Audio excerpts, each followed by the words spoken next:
Pernahkah kita bertanya dalam hati, mengapa justru orang yang jujur, ikhlas, dan taat kepada Allah malah menjadi sasaran kezaliman? Mengapa mereka yang menjaga lisannya, menundukkan pandangannya, dan hidup lurus sesuai syariat, justru sering dihina, dicaci, bahkan disingkirkan, seolah dunia ini tidak adil? Seringkali kita melihat orang yang membela kebenaran malah dicap radikal, yang menjaga salatnya diejek kolot, yang menolak suap disingkirkan dari jabatan, yang hidup lurus malah dilukai. Apakah ini balasan atas kebaikan yang mereka lakukan? Fenomena ini tidak baru. Ini bukan hal aneh dalam sejarah manusia. Bahkan sejak dahulu para nabi dan orang-orang syalih mengalami hal serupa, bahkan lebih berat. Nabi Nuh ditolak oleh kaumnya selama lebih dari 900 tahun. Nabi Ibrahim dibakar hidup-hidup hanya karena mengajak kepada tauhid. Nabi Musa diburu oleh Fir'aun. Nabi Muhammad dilempari batu, diusir dari tanah kelahiran dan dilabeli penyihir serta gila. Mereka adalah manusia terbaik tapi justru mengalami penderitaan paling menyakitkan. Mengapa? Pertanyaan ini mungkin menggelisahkan banyak hati. Sebagian orang yang tidak kuat imannya bisa saja berpikir, untuk apa saya jadi orang baik kalau akhirnya malah dizalimi? Namun justru disinilah ujian iman itu dimulai. Allah sedang melihat, apakah kita berbuat baik karena ingin pujian manusia, atau karena ingin ridanya? Apakah kita tetap kuat ketika seluruh dunia memusuhi? Selama kita tahu Allah bersama kita, jiwa muslim sejati harus menyadari bahwa jalan kebaikan itu tidak selalu mulus. Bahkan, terkadang sangat terjal dan penuh duri, tapi jalan itulah yang membawa kita kepada Allah. Jalan itulah yang dilalui oleh para kekasihnya, dan ketika kita tetap melangkah di jalan itu, meski disakiti maka sesungguhnya kita sedang mengikuti jejak para nabi. Lantas bagaimana seharusnya kita menyikapi kezaliman terhadap orang-orang baik dan benar? Apa rahasia di balik semua ini? Mari kita telusuri lebih dalam.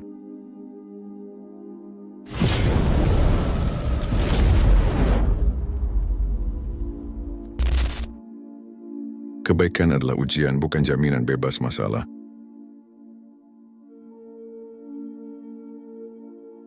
Sebagian orang menyangka bahwa jika kita menjadi baik, maka hidup akan otomatis menjadi mudah. Tidak akan ada lagi kesulitan, penderitaan, atau ketidakadilan. Padahal ini adalah anggapan yang keliru. Dalam Islam, kebaikan bukanlah jaminan bahwa hidup akan berjalan mulus. Justru kebaikan adalah ujian itu sendiri. Allah berfirman dalam Al-Quran, apakah manusia mengira bahwa mereka akan dibiarkan hanya dengan mengatakan, kami telah beriman, dan mereka tidak diuji? Quran Surat Al-Ankabut ayat 2. Ayat ini menegaskan bahwa keimanan dan kebaikan akan selalu diiringi ujian. Allah ingin melihat siapa yang benar-benar jujur dalam keimanannya, dan siapa yang hanya berpura-pura. Maka, ketika seseorang memilih untuk hidup lurus, jujur, dan taat pada Allah, ia sedang mengambil jalan yang penuh tantangan. Kebaikan mengharuskan kita menolak suap, meski itu bisa membuat kita kehilangan pekerjaan. Kebenaran menuntut kita bersuara jujur, meski bisa membuat kita dibenci oleh banyak orang. Ketika seorang muslim menolak mengikuti arus keburukan, maka ia sedang menyatakan bahwa dirinya siap berbeda, bahkan siap dimusuhi. Disinilah letak ujiannya. Nabi Muhammad adalah sebaik-baiknya manusia, tapi beliau dihina, dimusuhi, bahkan hendak dibunuh oleh kaumnya sendiri. Apakah itu berarti beliau tidak baik? Tentu tidak. Justru karena beliau membawa kebaikan dan kebenaran itulah, maka perlawanan pun muncul. Kebenaran memang tidak selalu diterima dengan senyuman, karena kebenaran seringkali mengguncang kenyamanan orang-orang yang tenggelam dalam kebatilan. Maka jangan heran jika kita melihat orang yang baik justru mengalami banyak cobaan. Itu bukan karena Allah tidak menyayangi mereka, justru karena mereka istimewa di mata Allah. Maka Allah mengangkat derajat mereka melalui ujian yang berat. Nabi Muhammad bersabda, orang yang paling berat ujiannya adalah para nabi, kemudian orang-orang syalih, lalu yang selevel setelahnya dan seterusnya. Hadis riwayat Tirmidzi. Ujian adalah bentuk cinta Allah kepada hambanya. Ketika Allah menguji orang-orang yang berbuat baik, itu berarti Allah ingin membersihkan mereka, mengangkat derajat mereka, dan menjadikan mereka contoh bagi orang lain.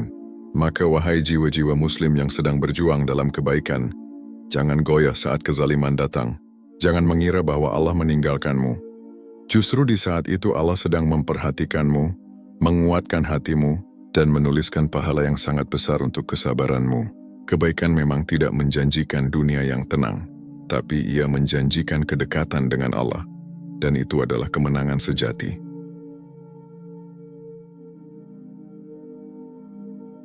Kezaliman terjadi karena kebenaran mengganggu kepentingan.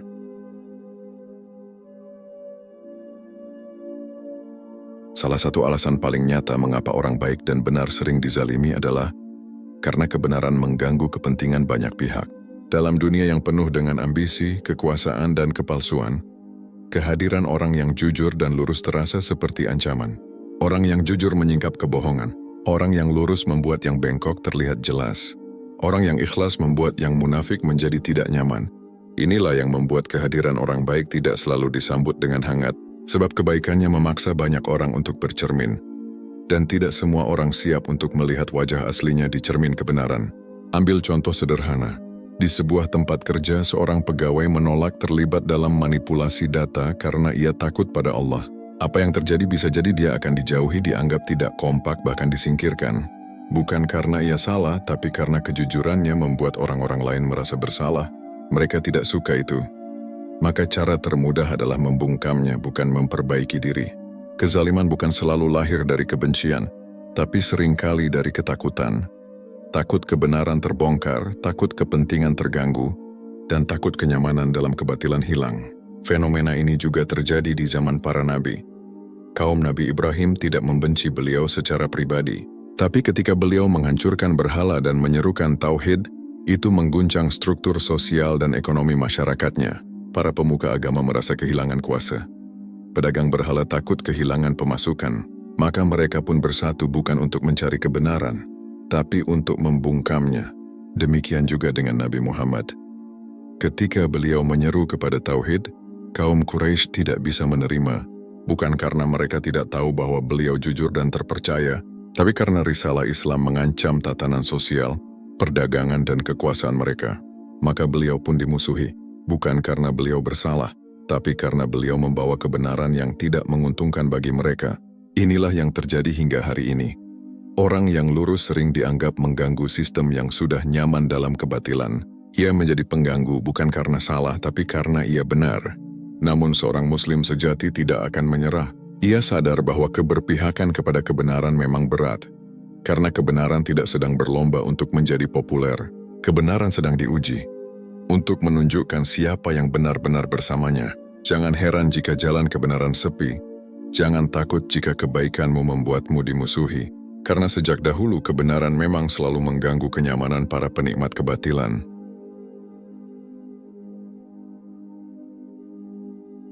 Orang baik adalah cermin dan cermin menyakitkan.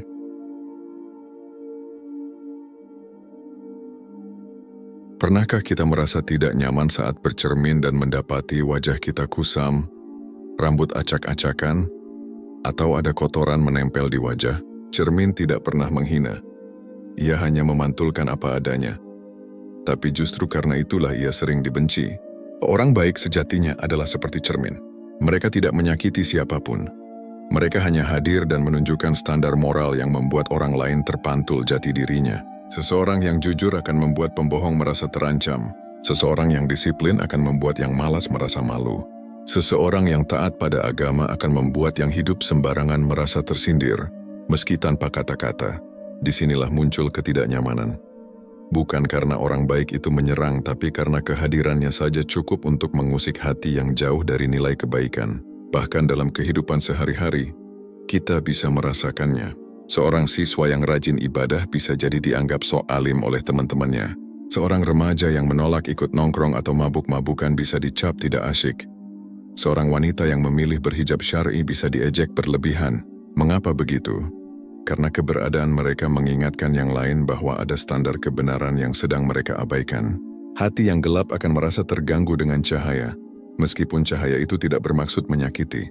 Maka muncullah ejekan, hinaan, dan perlakuan tidak adil. Bukan karena si baik bersalah, tapi karena dia membuka luka batin orang lain tanpa sengaja. Inilah yang sering terjadi sepanjang zaman. Orang-orang syalih tidak memusuhi siapapun, tapi mereka dimusuhi karena cahayanya memantulkan kegelapan di sekelilingnya. Orang baik menjadi ancaman, bukan karena mereka berbuat jahat, tapi karena mereka membuat orang-orang yang hidup dalam kesalahan merasa gelisah. Rasulullah sendiri pernah mengalami hal ini. Di awal dakwahnya, beliau tidak langsung menyerang berhala-berhala Quraisy, tapi akhlaknya yang jujur, ibadahnya yang khusyuk, dan ucapannya yang lurus, itu saja sudah cukup untuk membuat para tokoh Quraisy gelisah. Maka mereka pun memusuhi beliau bahkan sebelum dakwah secara terbuka. Maka wahai jiwa-jiwa muslim, jangan takut untuk menjadi cermin. Jangan takut jika kejujuranmu membuatmu dijauhi. Jangan mundur hanya karena kesalehanmu dianggap mengganggu. Karena sesungguhnya, cermin bukan untuk disukai tapi untuk menyadarkan. Dan tugas kita bukan menyenangkan semua orang, tapi menjadi hamba yang jujur di hadapan Allah.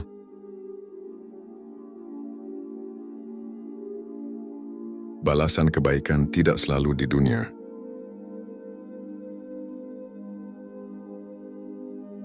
Banyak orang kecewa saat kebaikannya tidak dihargai. Ia telah jujur tapi justru dikhianati. Ia membantu tapi dibalas dengan fitnah. Ia sabar tapi terus disakiti. Lalu muncul pertanyaan getir dalam hatinya. Mengapa kebaikan saya tidak dibalas baik juga? Disinilah kita perlu memahami satu prinsip penting dalam iman. Balasan kebaikan tidak selalu diberikan di dunia, tapi pasti ditunaikan oleh Allah di akhirat. Dunia ini bukan tempat pembalasan. Dunia adalah tempat ujian dan proses. Sementara akhirat adalah tempat keadilan yang sempurna. Jika setiap kebaikan langsung dibalas dengan kenikmatan dunia, dan setiap kejahatan langsung dibalas dengan hukuman di dunia, maka tidak ada lagi makna ujian. Semua orang akan berbuat baik hanya karena ingin cepat mendapatkan keuntungan duniawi, bukan karena ikhlas kepada Allah. Allah berfirman, barang siapa menghendaki kehidupan dunia dan perhiasannya, kami akan berikan balasannya di dunia ini secara sempurna, tetapi mereka di akhirat tidak akan mendapat bagian. Quran Surat Hud ayat 15. Ayat ini mengingatkan kita bahwa jika orientasi kita hanya dunia, bisa saja Allah berikan balasan langsung, tapi itu justru menghapus bagian kita di akhirat. Sebaliknya, orang yang mengharapkan ridha Allah dan tetap teguh meski dizalimi, maka Allah menyiapkan balasan yang jauh lebih besar di akhirat. Balasan yang kekal bukan sementara. Lihatlah kisah Nabi Yusuf. Beliau adalah sosok luar biasa dalam menjaga kehormatan dan kesucian diri.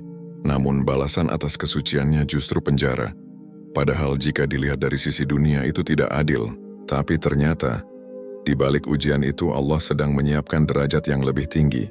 Yusuf tidak hanya dibebaskan, tapi juga diangkat sebagai pemimpin. Tapi tidak semua kebaikan dibalas di dunia.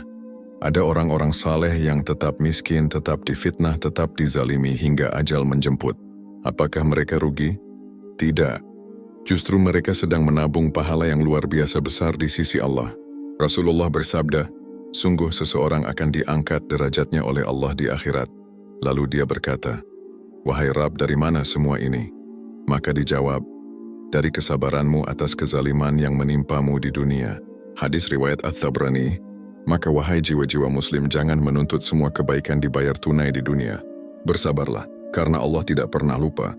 Tidak ada satu pun air mata yang jatuh karena sabar, kecuali akan diganti dengan kebahagiaan yang lebih besar, baik di dunia atau di akhirat. Jangan kecewa pada kebaikan, karena Allah telah menjanjikan, balasan terbaik belum datang, tapi pasti akan datang.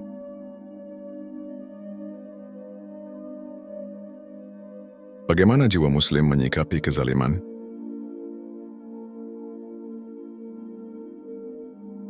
Setelah memahami bahwa dizalimi bukan berarti Allah tidak sayang, dan bahwa balasan kebaikan tidak selalu tampak di dunia, kini muncul pertanyaan penting. Lalu bagaimana sikap seorang muslim ketika dizalimi?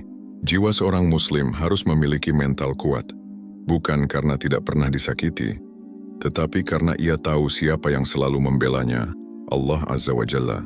Maka ketika kezaliman datang, ada beberapa sikap yang harus tertanam dalam jiwa, sabar dan tidak membalas dengan kezaliman.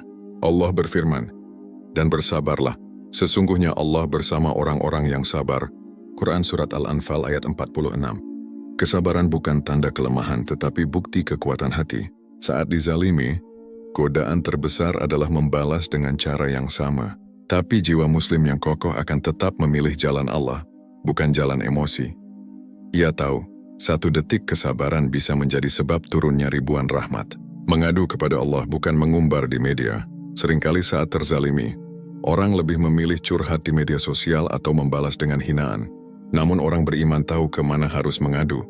Lihatlah Nabi Yakub ketika ditimpa musibah. Sesungguhnya aku hanya mengadukan kesusahan dan kesedihanku kepada Allah. Mengadu kepada Allah akan menguatkan hati. Sementara mengumbar pada manusia seringkali hanya menambah luka. Yakin bahwa doa orang terzalimi tidak ada hijabnya. Rasulullah bersabda, takutlah terhadap doa orang yang terzalimi, karena tidak ada penghalang antara doanya dan Allah. Hadis riwayat Bukhari dan Muslim. Ini janji agung dari Allah. Saat seseorang dizalimi, langit terbuka baginya. Maka gunakan kesempatan itu untuk memperkuat doa, bukan untuk memperkuat dendam. Tetap istiqamah di jalan kebaikan. Salah satu perangkap syaitan adalah membuat kita berhenti berbuat baik karena kecewa. Tapi seorang mukmin tidak mudah dipatahkan. Ia sadar bahwa kebaikan bukan untuk manusia, tapi untuk Allah. Dan janganlah kamu merasa lemah, dan jangan bersedih hati, padahal kamu paling tinggi derajatnya jika kamu orang beriman. Quran Surat Ali Imran ayat 139. Istiqomah itu berat karena surga begitu mahal. Maka teruslah berjalan meski terluka. Tetaplah menebar kebaikan meski tidak disambut. Memaafkan jika mampu, tapi tetap menuntut keadilan dengan adil. Islam tidak melarang menuntut keadilan. Namun jika hati mampu untuk memaafkan dan mendoakan kebaikan bagi pelaku, maka itu lebih tinggi nilainya di sisi Allah. Barang siapa memaafkan dan memperbaiki, maka pahalanya atas tanggungan Allah. Quran Surat Asy-Syura ayat 40. Menjadi baik memang tidak mudah, tapi itu adalah kemuliaan. Dizalimi karena kebenaran adalah jejak para nabi. Maka jika engkau sabar, istiqamah dan tetap tawakal, yakinlah, Allah tidak akan pernah membiarkanmu sendiri.